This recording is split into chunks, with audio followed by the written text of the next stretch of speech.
छात्रों नमस्कार। लोक सत्ता यशस्वी भव के इस उपक्रम में आप सबका स्वागत है।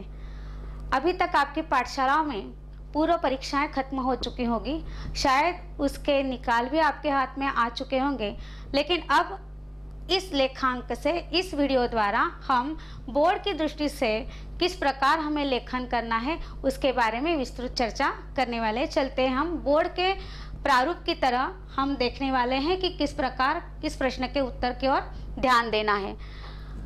हिंदी लोक भारती संपूर्ण के लिए दीर्घोत्तरी का जो पहला प्रश्न होता है गद्य पाठों पर आधारित, जिसके 12 गुण रहते हैं और इन 12 गुणों में आपको गद्य पाठ के 3 प्रश्नों के उत्तर लिखने रहते हैं। उसके लिए 5 प्रश्न दिए होते हैं, उन 5 में से 3 प्रश्नों के उत्तर लिख रहे हैं। अब इन 3 प्रश्नों के उत्तर लिखते वक्त आपको प्रस्तावना, विषय वस्तु विवेचन और उपसंहार इन 3 बातों की ओर गौर से देखना है और उत्तर लिखने हैं।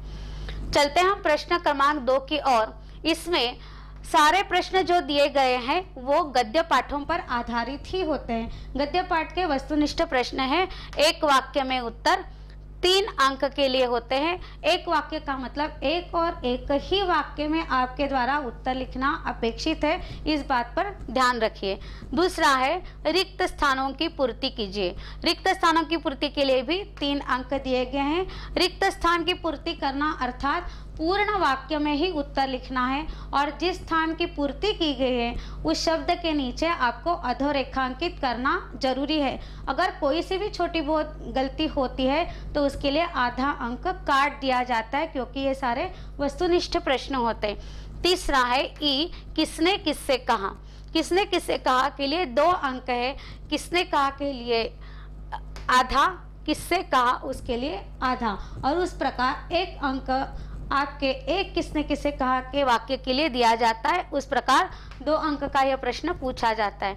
ई जो है सही विकल्प जोड़कर लिखना है। सही विकल्प जोड़कर लिखने के लिए 2 अंक है। यहाँ पर सही विकल्प लिखने में आपको नीचे के 3 या 4 जो भी विकल्प दिए गए हैं उन सारों को लिखने की आवश्यकता नहीं है। जो आधा हिस्सा वाक्य का दिया गया है उसी में निम्नलिखित 3 में से जो सही है उसको उस आधे वाक्य के साथ जोड़ना है और उसे ही सही विकल्प कहा गया है। और जोड़ने के पश्चात जो वाक्य उस आधे वाक्य के साथ दिया गया है उसे आपको अधोरेखांकित करना आवश्यक है। चलते हैं हम प्रश्न क्रमांक 3 की ओर। अब यह जो सारे दीर्घोत्तरी एक वाक्य रिक्त स्थान है ये सारे प्रश्न पद्य पाठों पर आधारित होते हैं। क दीर्घोत्तरी पद्य पाठों के लिए 9 अंक है। जिस प्रकार मैंने आपको दीर्घोत्तरी गद्य के लिए कहा, प्रस्तावना देनी है, विषय वस्तु विवेचन करना है और उपसंहार करना है 3 पैराग्राफ में, उसका उत्तर जैसे आप गद्य के लिए लिखते हैं उसी प्रकार पद्य के लिए भी आप लिखने वाले हैं। ख, एक वाक्य में उत्तर, उसके लिए 5 अंक है। सारी कविताएं आप ठीक से पढ़ेंगे और जिस प्रकार के प्रश्न एक वाक्य में पूछे गए और तो उसके उत्तर भी एक और एक ही वाक्य में देना अपेक्षित है। ग है रिक्त स्थान की पूर्ति करो। रिक्त स्थान की पूर्ति के लिए 4 अंक है। इस प्रकार 9 और ये 5 और 4 9 18 गुण दीर्घोत्तरी वस्तुनिष्ठ एक वाक्य और रिक्त स्थान के लिए पद्य पाठों पर रहते हैं। प्रश्न क्रमांक 4 है पूरक पठन के प्रश्न। पूरक पठन पर जितने भी सारे पाठ हैं उन पाठों हर पाठ पर कोई ना कोई प्रश्न जरूर होता है। उनमें से 2 प्रश्नों के उत्तर लिखने हैं। हर एक प्रश्न के लिए 4-4 अंक रहते हैं। इन पाठों की पढ़ाई अगर आप अच्छे से करते हैं तो इसका विवेचन आपको करना आसान जाएगा। उसके लिए अथवा के रूप में किसी एक पाठ का सारांश लेखन करने का भी प्रश्न होता है।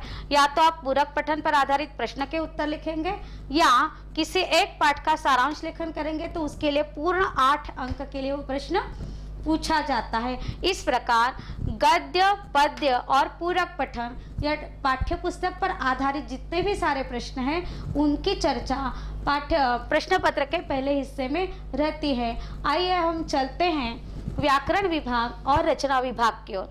अब व्याकरण विभाग में 10 अंक के लिए है, जिसमें अव्यय होता है, वाक्य शुद्ध करना है, काल की पहचान है, मुहावरे लिखना है और इसकी सारी चर्चा हमने पहले के अनेक लेखांक में की हुई है। यहाँ पर यह विस्तृत चर्चा नहीं होगी, लेकिन इसे ध्यान में रखना, ये सारे प्रश्न आपको अंक दिलाने वाले होते हैं। इसको आप अच्छे से पढ़ेंगे और इसका सराव भी करेंगे।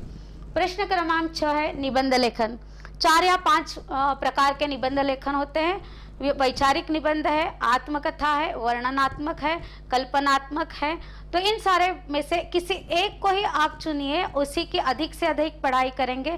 पाठ्य पुस्तक के नीचे जितने भी सारे निबंध लेखन के लिए विषय दिए गए हैं उनकी तैयारी आप अच्छे से कीजिए, क्योंकि इसमें से एक विषय आपके जरूर बोर्ड के पेपर में होता ही है, तो उस पर ध्यान देंगे आप निबंध लेखन के लिए।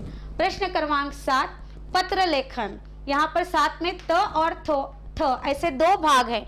यहाँ पर छात्र कभी कभी आप लोग गलती करते हैं। ध्यान में लीजिए कि पत्र लेखन के लिए भी 2 विषय दिए गए रहते हैं।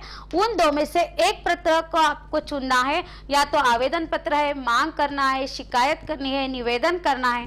तो उन 2 में से एक को चुनेंगे तो आपको उसके लिए 5 अंक है, जिसके लिए शुरू में आपको उसका पता देना, संबोधन करना, स्वनिर्देश करना, अंत में उसका प्रेषक करके लिफाफा बनाना, ये सारी बातों के लिए आधे आधे गुण वहाँ पर दिए जाते हैं। तो उनमें से किसी एक भी प्रश्न को आप नहीं छोड़ेंगे, ठीक से पत्र लेखन करेंगे। उसके पश्चात है कहानी लेखन। अब आप यहाँ भी ध्यान में लीजिए कि कहानी लेखन के लिए आपको वृत्तांत लेखन अथवा के रूप में दिया गया है। या तो आप कहानी लिखेंगे या तो वृत्तांत लेखन करेंगे। इसकी भी पहले से आप तैयारी करके रखेंगे तो अच्छा होगा कि ऐन वक्त पर परीक्षा भवन में पत्र लेखन या प्रश्न पत्र को हल करते वक्त आपको कहीं भी मन में एक शंका कुशंकाएं न हो। आप अगर आत्मविश्वास के साथ या तो कहानी की तैयारी करके रखें या तो वृत्तांत लेखन की करेंगे, तो आप पूर्ण आत्मविश्वास के साथ कभी प्रश्न के उत्तर लिखते हैं तो अच्छे से अच्छे अंक आप प्राप्त कर सकते हैं, कहानी लेखन या वृत्तांत लेखन। उसके पश्चात है प्रश्न क्रमांक 8 गद्य खंड पर आधारित प्रश्नों के उत्तर, जिसके लिए 4 अंक होते हैं। ये 4 अंक आपके लिए वैसे तो आसान रहते हैं, लेकिन गद्य खंड को ठीक से पढ़ना महत्वपूर्ण है। वहां पर प्रश्न पत्र में ऐसे दिया जाता है कि अपने शब्दों में आप उसका उत्तर लिखेंगे। तो अपने शब्दों में अगर आपको उत्तर लिखना है तो उस गद्य खंड को ठीक से पढ़ना जरूरी है। ठीक से पढ़ने के पश्चात उसे 4 अंक के लिए प्रश्न पूछे जाते हैं और इस प्रकार हमारा 80 अंक का लोक भारती का यह प्रश्न पत्र पूर्ण होता है। छात्रों ध्यान में रखना है कि 80 अंक के प्रश्न पत्र के उत्तर लिखते वक्त हमें नजर आता है कि छात्रों को समय कम पड़ता है, तो समय की बराबर उसकी व्यवस्थापन आप करेंगे, मैनेजमेंट करके रखेंगे।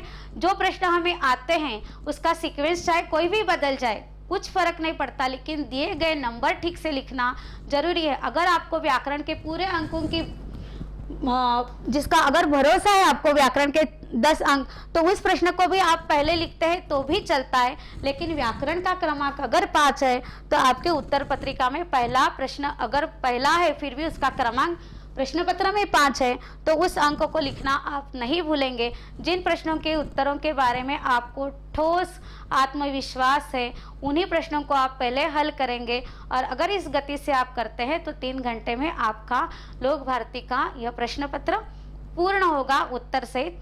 इसमें और एक महत्वपूर्ण बात है कि आपके हाथ में जब भाषा का कोई भी प्रश्न पत्र आता है तो वहां पर लिखा रहता है कि सुवाच्य लेखन सुंदर हस्ताक्षर अपेक्षित है। तो आपको अक्षर के बारे में भी अधिक सतर्क रहना है। शुद्धता एवं सुवाच्य लेखन, शुद्धता भी है, व्याकरण की कोई गलती आपसे न हो इसके लिए भी आप पहले से ही सतर्क रहेंगे तो यह सारी बातें आप आसानी से लिख सकते हैं। और छात्रों एक बात ध्यान में रखिए कि कोई भी प्रश्न पत्र हो, शांत चित्त भाव से अगर हम एकाग्र होकर कोई प्रश्न पत्र हल करते हैं तो हम जितने आत्मविश्वास से उसमें सफलता पाने की कोशिश करेंगे, सफलता हमें मिलती है। सफलता की सीढ़ियां पार करने के लिए आत्मविश्वास और हमने जो पढ़ाई की है उसमें हमारा विश्वास होना चाहिए। और अगर इस प्रकार से हम लिखते हैं तो हमें एसएससी बोर्ड की परीक्षा में सफलता जरूर मिलेगी। एक बात ध्यान में रखिए कि जैसे कहा जाता है कि दूध और चावल से बनती है खीर, आपके अध्ययन से और एकाग्रता से बनेगी आपकी तकदीर। तब तकदीर बनाना आपका भविष्य आपके हाथों में है। इस भविष्य बनाने में लोकसत्ता की ओर से हम सब ने अपनी ओर से प्रयत्न किए हैं। जब भी आपको कुछ दिक्कत है हम आपके साथ हैं। शुभकामनाओं के साथ अलविदा, धन्यवाद।